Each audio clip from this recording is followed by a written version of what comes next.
Hey everyone, ever notice how cyber criminals stopped stealing passwords all of a sudden and started stealing your soul, supply chains, and your mom's dating life, compiling it all together? Welcome to Chaos. 3 cybersecurity experts, 3 stories that'll make you realize nobody's safe without a vigilant mindset, a shift. Today we go from space agencies getting quietly looted to romance scams that weaponize loneliness to a Nike breach where hackers rejected you and didn't even steal your personal data even though they could have. Instead, they chose to steal everything that makes Nike, well, Nike.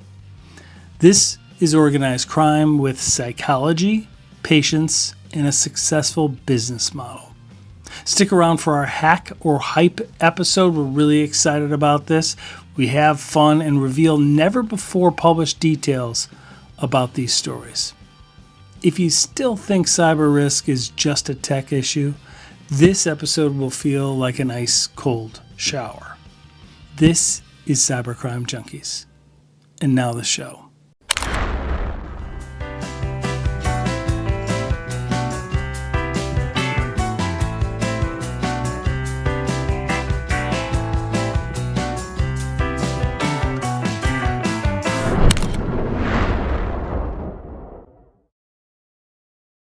It depends on the day. Some days I'm 6 foot. Look at my video. I'm like, hey guys, how are you up there?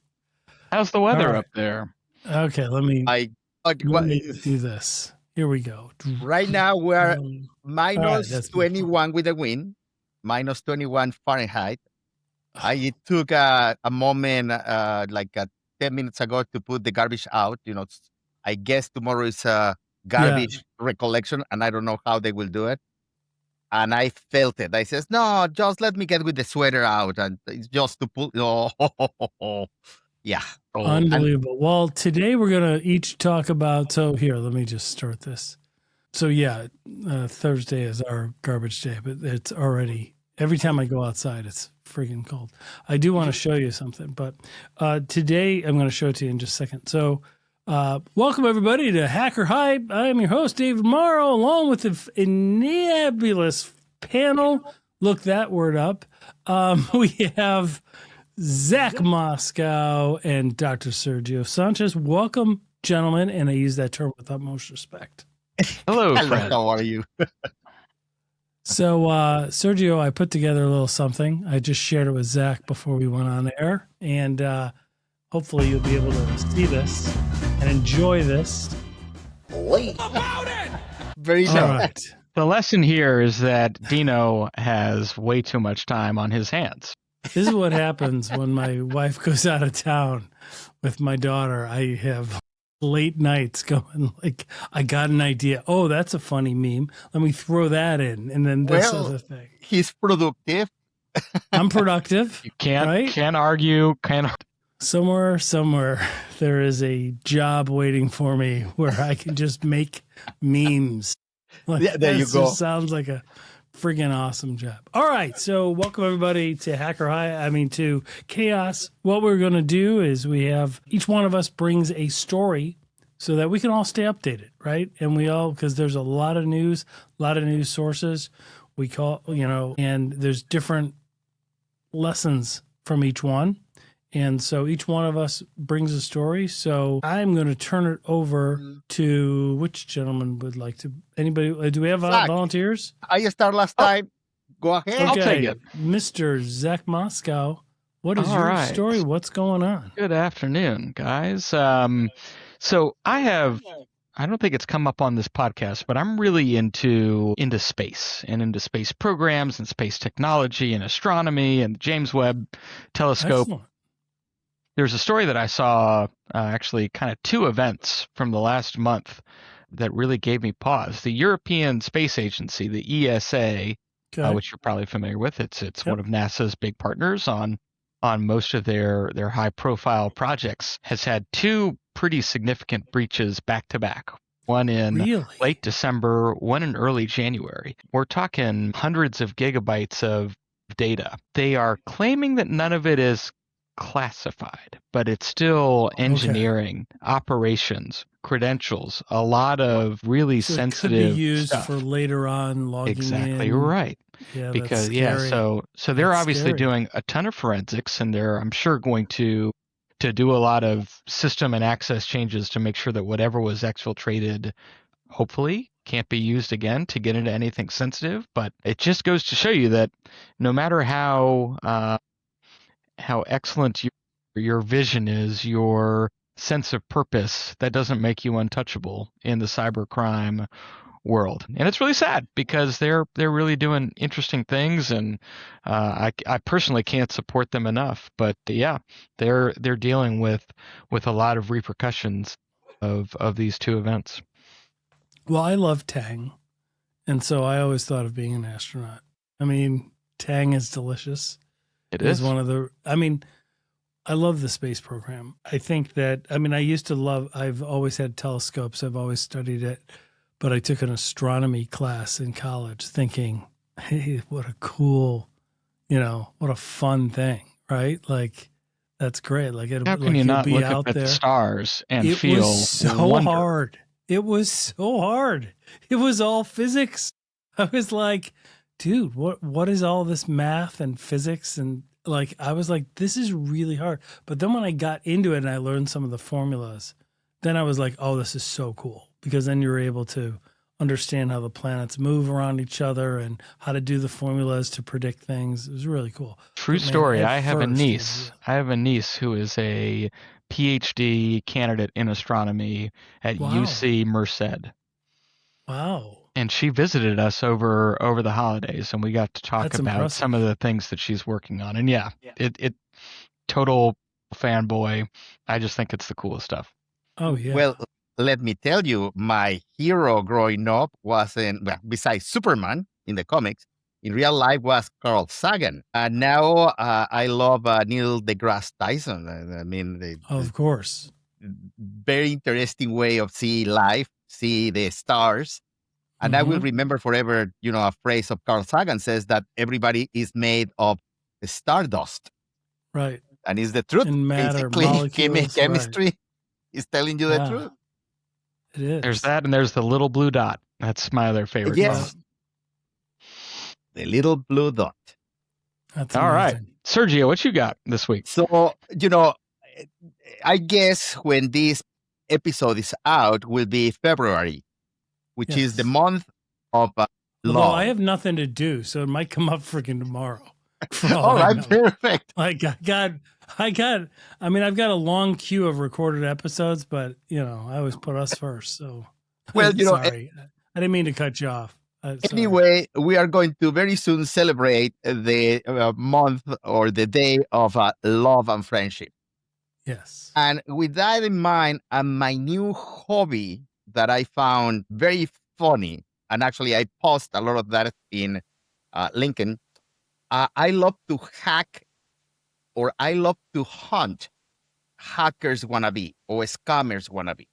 Oh yeah, like script kiddies, scammers, stuff like that. Yes, exactly. Oh yeah, it's fun. And actually, I was reading something interesting that basically is how not to get pig butchering. And how not to get weird. Yeah, how not to get hurt from pig butchering, especially with Valentine's Day. Exactly.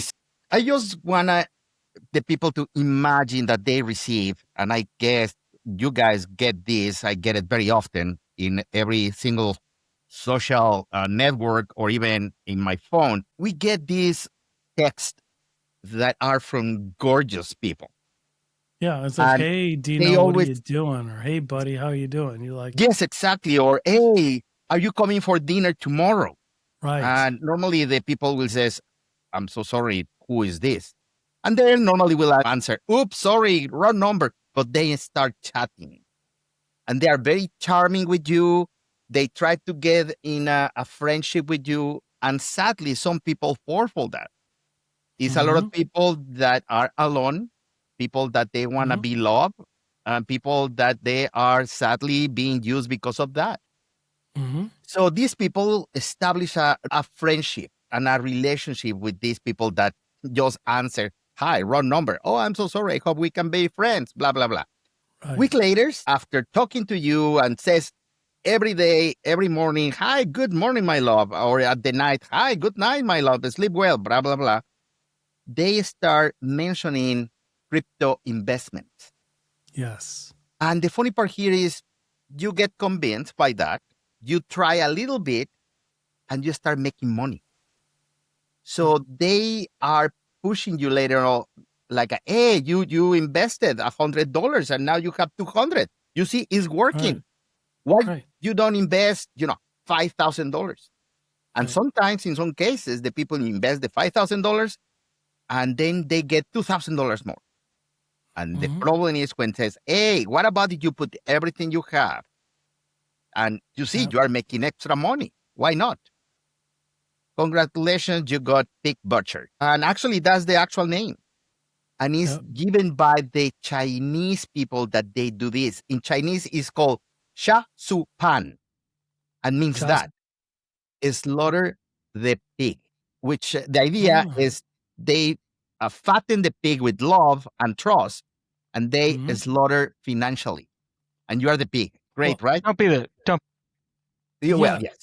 Well, it's remarkable because you and I were talking about this offline when we were investigating 764, the 764 gang, which is just brutal gang. It's resulted in teenagers in the U.S., like over 60 of them in the last year, committing suicide, and sometimes the time frame in which they meet somebody and the time frame when the kids, unalive themselves or whatever you're supposed to say so that we don't get banned on YouTube. It's horrible. And it's a day or two sometimes in between just meeting this person.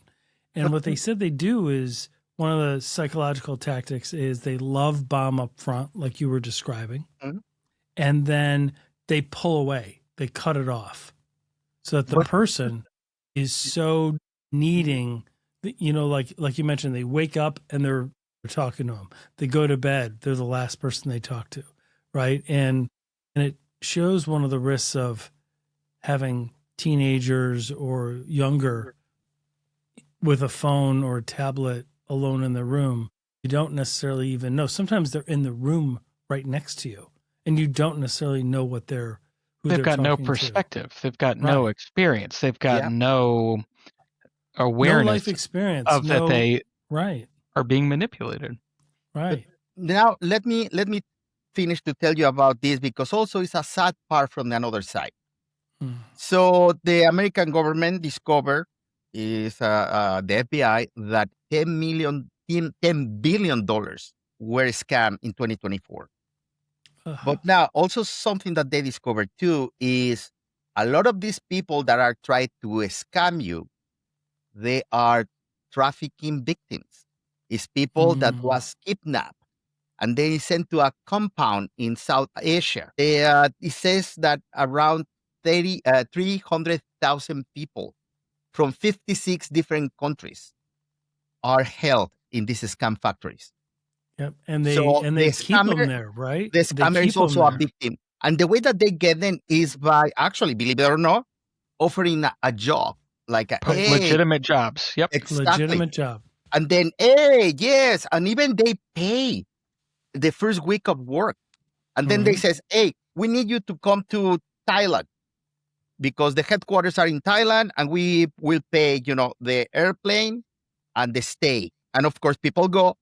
Somebody in the airport, with one sign with your last name is showing up, and they get you in a van and you get in a prison. Right. So they have to be careful. They torture them. Yeah, they torture them. Yep. They basically hold them. It's a forced labor camp. Yes, and they have quotas. Yep. They have around $5,000 to scam per week. If not, they get beaten. Basically, they are thrown to the hole. Yep. So it's horrible. It's really sad because then the people that are doing this to the victims, right? The pig butchering, right? The people that are even doing it are victims, right? The actual right. They're just desperate and they have to make the sale. And everybody knows when your life depends on it, you're gonna make that sale, right? You have to convince that person. It's So, so tragic. I was going to tell you the red flags to look for, Yeah, if it's please okay. tell us. Share So, about those. number one, the wrong number. How many times we were kids, somebody called, you pick up the phone, is the wrong number. Oh, thank you, bye. Yeah. And you hang up immediately. That is how it really happen in real life. You don't establish a relationship with somebody that by mistake is texting you or calling you. Number two, Right. they are perfect and super into you immediately. A real humans really they are not that into you. So scammers has a script to follow. They never chat with you via video or any way Zoom or Google Meet. No. And always it's an excuse that the camera doesn't work, that they are sick, they don't have things like that. Well, that's going to change soon, though. With deep fake technology. But the trick here always for me is, okay, if you are a person looking at me, please do this. Touch with your index finger, the tip of your nose, and put the another index finger inside your ear. If they can do that immediately, then it's a real person. If no, but again, also be careful with a real person because they can create also filters. How many people is beautiful and gorgeous in Snapchat or Instagram? In real life, it's like, wow, it's catfish. Yeah. Remember that. Yeah. Also, they are going to show you a lot of luxury lifestyle that suppose they have, like a fancy cars, watches, houses. Because of their crypto investments, right? Yeah, they are selling you how do you do dream. that? And they don't have to work, right? They're just, I'm going to Dubai next week. And then after that, I think I'll go to south of France. Yes. And then after that, and you're like, who lives like that? Sounds nice. Yeah. And another thing is the urgency. And this is across all the scammers. Do it now. Invest now. Right. Even guys, us, when we go buy a car and the car, you are doubting about the price, the salesperson most of the time is like, wait. If you buy it right now, we will throw free this, free that. We will put tires and a windshield in your car. Things like that. So be careful or urgency. All right? And please, don't put money that you need in things like this, even if it's real. Use money that you have extra, which is funny because who has extra money today? Right. All right, guys. So that's basically what I want to talk about it. That was really good. That is really helpful. I would say the only thing I am going to push back on you for a couple things. For sure, pig butchering and romance scams are brutal. And I will say the numbers you gave about how often they happen, I think they're underreported because I think most victims, when they fall victim to this, they're ashamed of themselves. They're so embarrassed. Because they're generally bright people that have a retirement or have money in savings, right? They're not like these, and they're just ashamed, right? They don't want to tell their children. They don't want to tell their sisters, their brothers. The other thing is think of the context even more than the video, meaning if they sound real and they look real, even if you have them do those traditional things, I think the technology is getting too good that they very well might look like a picture, and they very well, even if you have them do that, that doesn't get you out of the pig butchering fear and out of the scam, because I think it's just the technology is just advancing to the point where the question we have to ask ourselves is, what are they asking us to do? Not whether the technology or whether it could be Brad Pitt who's talking to me, or it could be somebody, right? It's more like, what are they asking me to do? Like they're saying, and it's always like you mentioned, Sergio, it's always like a emergency surgery that I have to have. And my insurance over here in Croatia won't cover it, right? Or it's some crisis, right? My car broke down, right? And immediacy. It's always immediate. The urgency. Right, because they've already earned your trust, just like anybody that you've dated in real life, anybody that you, like a relative, like they've earned your trust over time. Yeah. They hack your psyche, not your computer. Yes. Yeah. So when you think about that, First of all, there's a lot of resources. There's the Internet Crime Center of the FBI that you can contact. They will talk to you, like somebody will talk to you, your local police department. Oftentimes, your local police department non-emergency number has a line. If you just Google it, like most areas have a line that like will support you and help you. And there's also some people that will help. Like if you explain it to them, they don't judge. They will actually talk to you about it. Yeah. So I see a lot of that stuff with the FBI's InfoGuard, and we're trying to push that message out. Like just call before you send the $10,000. Like call, talk to somebody objective. They're not going to judge you. It happens a lot, but if they can get involved before you've sent the money, then there might be ways where they can help track it for you or do things like that. So that way, if it goes south, which it will, we know, right? Then they'll be able to help then after it's added up to $200,000, and then you go to them. They're like, well, you've already sent it. Like, you know what I mean? We can't get it back. They've already spent it.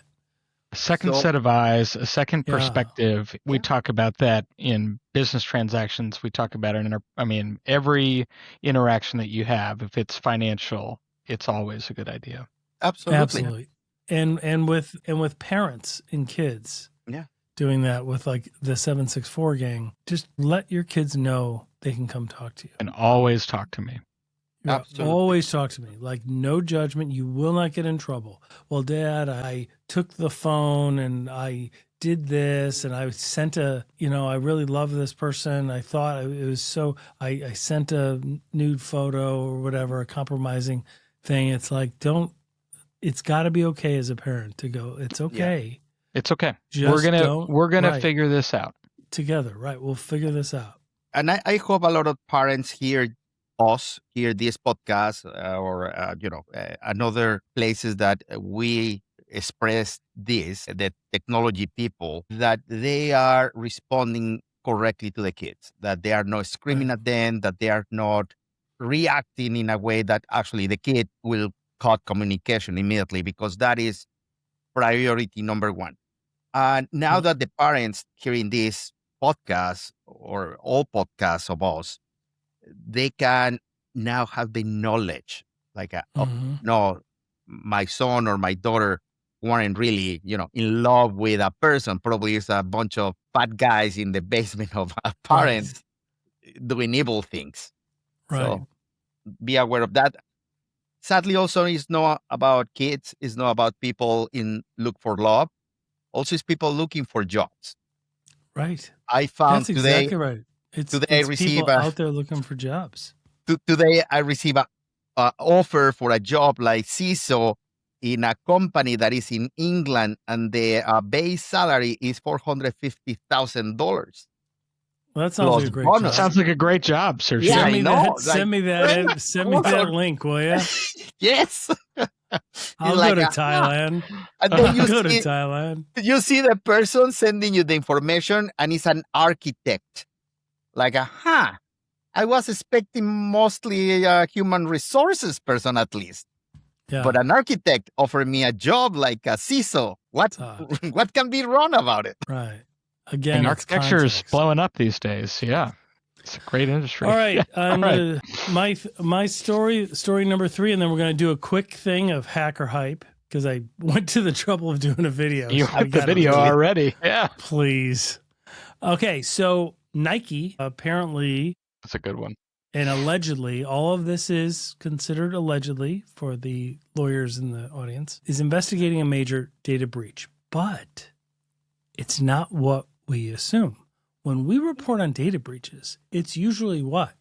X amount of user profiles, passwords, emails, logins, session cookies, right?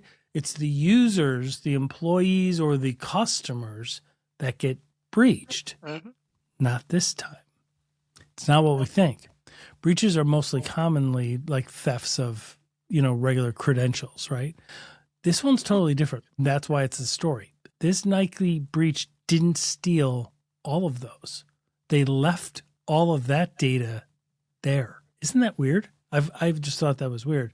unless now they know this shoe size that we wear. Yeah, and they do actually, and then they know even more. So what's weird is they kind of jumped over that data and got to something else. To answer why they did that and why they left the data that is obviously so commonly stolen, we got to understand Nike's history just a little bit. Nike was founded January 25th, 1964 as Blue Ribbon Sports by Phil Knight and Bill Bowerman before it became the swoosh empire that we know today. Their annual revenue is higher than hundreds of countries' GDP, right? It's the number one most counterfeited company on the planet. I didn't even know that. Counterfeits aren't small street annoyances, right? International Task Force estimate that the fake goods have sucked up more than $400 billion last year. Nike is the top of that list. Wow. Now, in 2020, Nike had an attempted credential stuffing breach where they kind of take the passwords that they find on the dark web and start trying to log in and stuff. Their security group internally was able to kind of minimize that, which was good. But there they were doing the traditional thing. They were trying to get into accounts of users. This is different and shows something. It shows that cyber criminals are, in my opinion, getting meaner and going after something more tangible, right? This to me is more of a heist. It really is. It's like a heist of fine works of art.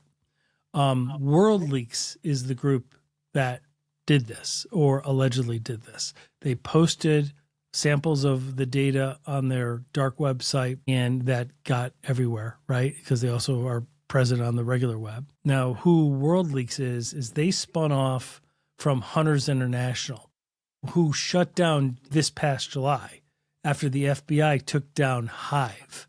Remember when the FBI took down Hive? Hive was attacking all of the U.S. hospitals.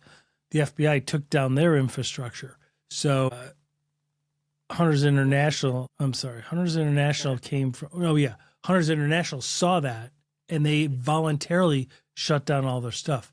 Apparently WorldLeaks is just like Hunters International. It's the same people under different brands, but WorldLeaks does it differently. The way WorldLeaks works is Hunters International was a traditional, ransomware as a service. They'll go in, they'll encrypt, and then if they don't pay the ransom, then they'll do the double extortion. They'll threaten to publish it to everybody, like throw up all the data, right? And that is supposed to intentionally, get people to pay the ransom.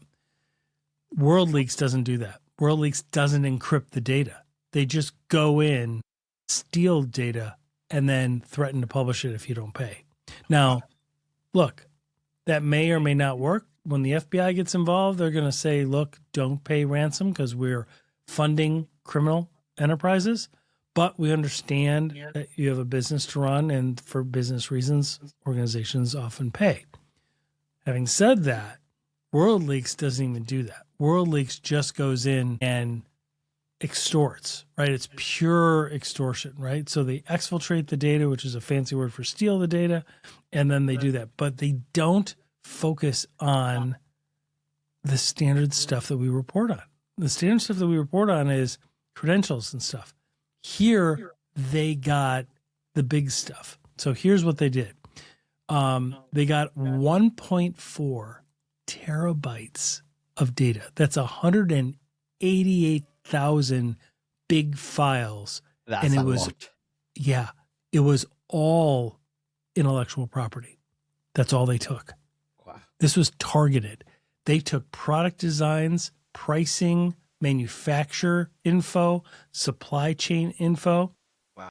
And it's crazy because what's significant about this breach is not that Nike got breached. Everybody knows Nike, right? Uh-huh. One of the best brands in the planet. What makes this is that the data that was stolen is at the core of what makes Nike Nike. I mean, remember, Nike sells a commodity, right? Yeah. They sell clothes and shoes, right? But they've always done it a certain way, right? And devices. Yes, and devices. And devices now. But the way they IoTs. sell it, yeah, the way that they go to market is very Simon Sinek of them, right? It's very Steve Jobs. Steve Jobs always talked about him. And they're like, they sell a commodity, but they do it the right way. They celebrate great athletics and great athletes. They talk about that. They promote that, right? And they don't talk about the dimensions of their air soles or how one is more comfortable. That's never the message. What was stolen was the marketing strategy info. What was stolen was their messaging. Everything that made Nike Nike was allegedly stolen. And they passed up the stuff that's usually taken in data breaches. That's why this is the story today for me, because to me, that's huge, because that shows an evolution in cybercrime. That shows a major shift into what these ransomware gangs and this organized crime element is evolving to. So the details of exactly how they did it, the root cause, the dwell time, meaning how long were they in there? Because it's our got to be a experience while. shows us they were in there for a while before they did it, or what types of tool sets that they used. WorldLeaks is known for using this very stealthy exfiltration tool, meaning it's not detectable by traditional SOC teams, security teams. It bypasses that. As that investigation continues, we're going to update everybody, because we're going to do it a deeper dive on this, go through more of the details, and we're going to find out as it comes to light. And as, because they have to file their SEC filing, there's going to be details in that. All of this stuff is going to be really interesting to follow. I was going to tell you not to give ideas to people, but now Kentucky Fried Chicken and Coca-Cola. Yeah. I will be worried. Finally, we will know the 11 spices. Yes, exactly. What they put in Coca-Cola. Yeah. I mean, think about it. If you do that, and that is now common knowledge, what makes you great? Like, the generic knockoff will actually taste exactly the same. Yeah. Like, literally, scientifically exactly the same. Yeah. Because they have your recipe. Like, that to me gets to the heart of cybersecurity. It's what it's all about, right? If I were KFC, I will take the recipe offline. And the same with Coca-Cola. Get it Write it down in outside a of paper and put it in a safe box. Yep, absolutely. I'm sure that they've had those conversations. Yeah. What are any thoughts on this? Any ideas or any thoughts on this? You hit the nail on the head, I think, with the level of sophistication and really, I mean, it was really a more heady understanding of what's valuable for an organization. And you mentioned, lag time, how long they'd been in their systems. You're talking about data that lived in different places. Marketing data is separate from product design, is separate from intellectual property, all of these high-level targets, right? Their supply chain information, how they deliver their product. How is Nike being successful? Like, how these are are complex systems living in very, very different places. So I have to imagine they knew they were there for a while to understand where that data was housed, how it was housed. Yeah. We used to be accustomed of these people, these hackers, to be fast acting. Like, I'm going hack as soon as possible. I will steal the information. I will encrypt the information, blah, blah, blah. Smash and grab. The thing that worry me now is that now they are taking it slowly. They are being patient, not only to get to the best moment to attack, but now that they're inside, they're taking sweet time to figure it out, what is in there. I don't have any rush. I will figure it out in a horizontal way, what else I can get in. So they are not rushed anymore. And that worries me a lot. Oh, yeah. And we've talked about this when we talk about AI, and we've talked about polymorphic ransomware and polymorphic attacks, right?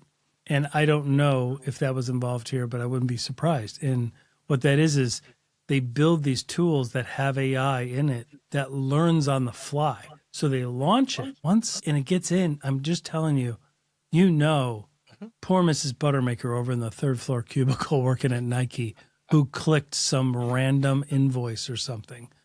Like, but nothing happens. and she goes about her day, right? Like, but from there, that thing is able to move around, and then it wants to jump to that server, but it sees it's got zero trust and it's got CrowdStrike and it's got that, but it writes the code to On the turn fly. that off, gets in, right? Like, that's what the research is showing is being done. And so now that research is going to make it to the hands of people that want to do bad things with it. There's no definition-based threats, right? This is all novel. It's all being written and scripted on the fly. It's really scary. Yeah, it's just brutal. Well, okay. On a lighter side, I believe we know what time it is. All right, ladies and gentlemen, we cannot make this stuff up. Or can we? That's really the question. I think you just did. The first top headline I'm going to read is the following. School athletic director uses AI to deepfake the principal as racist and gets jail time. Is that a hack or hype? Sergio. I believe is real, is a hack. Now everybody can do deepfake in the phone anytime in 5 minutes. All right, I'm putting you down as real. Mr. Moscow, what do you say? Also real. Also real? I don't get any hype in there at all. It sounds believable. Yeah. Deepfake tools are more mainstream. You can use it to go along with an agenda that you've constructed to take revenge on your principal who doesn't give you money for your athletic budget. Sure, I believe it. Or you are upset with him. And very fast, have everybody here Let me ask Kylie. Even I don't know the answer. So let me ask Kylie over there. Okay, it's real. Both got it right. High five, Sergio. Good job. Actually, really, yes, really very impressed. fast. You ever try an application? You can use it in your phone or your computer. Google Flow. You can put a static photograph of whatever you want and tell, I want the character to move to the left, to the right. If it's a logo, rotate it, destroy it, put it together. Took me 30 seconds and give you a 6-7 seconds video. Yeah. Really? So that's why I was saying this is real. That's amazing. Okay. We'll go another one. We're going to stay in the K-12 space today, apparently. Kylie sent me this one. A Pennsylvania school district reports AI voice of superintendent announces a fake school snow day for school. Is that true? Did that happen or not? Sergio. I will tell also it's true. I can imagine a kid that discovered a voice of the principal and says, "Hey, we need another day off." I believe it's true. The funny part here is how to get into the PA system in the school. That's exactly the idea. Although they have rickrolled that several times. You just hit the nail on the head, Sergio. I believe that the kid could figure out how to do that, but they would have to hack the email system or the automated phone system of the school district to be able to get that message out to parents. And I don't think that happened. So I'm going to say this is all hype. This didn't happen. Really? Well, hang on. I have to have a sound like, okay, so that was not real. That was fake. That was hype. I'm just telling you. So that was not real. Although, in 6 months, if we do this episode, I bet that will be real. With this huge storm that came in, you can't tell me this hasn't happened in the last couple of days. So, all right, Sergio, I don't blame you for. Let me tell you, I was thinking, and I will tell you my age. My PA in high school was a microphone with a speaker system that now everybody can go with a phone and put it in the microphone. So unbelievable. You're right. You are right. Okay, here's another one. AI voice impersonation of a senator almost cons a manufacturing exec out of $500,000. True or false? You said almost cons. Correct. They caught it just in time. So correct. I will say it's true. I agree. It's true. All right. Where is the for it? Oh, I guess I don't. Ask Kylie. I know. Kylie, where is the... Oh, there we go. Thank you, Kylie. Can you do it faster so I don't look like an idiot next time? Thank you. I know. Yeah, that was... I just made that up just now. I didn't even have it written down. So there you go. Oh, there you go. Did it sound like I was reading it at least? Yeah. Yeah, I literally was just making it up as we talk because I just wanted to throw a third one in. Stop preparing for this podcast, you know. Yeah, I know, it's better when I know. And there's no using AI for like what are the most crazy stories. You guys can't do that because then I got to come up with another game. We'll have to go to like Cyber Jeopardy or something, which we may do also. Could be fun. Yeah, there you go. That wouldn't be bad. All right, gentlemen. Well, thank you very much for your time today. I hope those were good stories that you both brought. I thought that was really interesting. And the Nike breach, when I heard it, I was like, okay, Nike got breached. I'm like, okay, Clorox got breached. It's Scattered Spider. Like some of these stories, I'm like, okay, it's a breach. Like, is there really a lesson to learn? Is there really anything? It's just they took a bunch of like, whoa, it's not even newsworthy. It happens either so often or come on, like but it's the unique ones that are just like a really good story. And this one is a really good story. Like, think of how much customer data that Nike has. Like, you're right. Priceless. Like, they have our shoe size. They have all this stuff that can be used in databases to create the dossiers on us. Like, there's a lot of very, like a lot of data that they could have taken and made a lot of money on. And they're like, we don't want that. Like, we're in, nobody sees us, and we don't want that. We're going for this. And it went right for the jugular of everything that makes Nike Nike. And to me, imagine now also, imagine this. Imagine that you receive a phishing email from Nike and telling you, hey, you bought this pair of Nike shoes. Your size is that. What about this one? And if you press here, you have a new offer and 50% discount in the new, Jordan. If I don't know if Jordan is still in the people also will. Looks like they know my information. They know my size. They know what I bought last time. It's Nike. Boom. Yep, absolutely. It's getting tough. That's amazing. I will tell you, I think I'm being socially engineered. Just, I got a text that because I went to the doctor just for a checkup, and they never call it in to this pharmacy, and I got a text today that said 2 prescriptions were called into this pharmacy. I'm like, first of all, he only prescribed one, and it was just like cholesterol meds or something like that.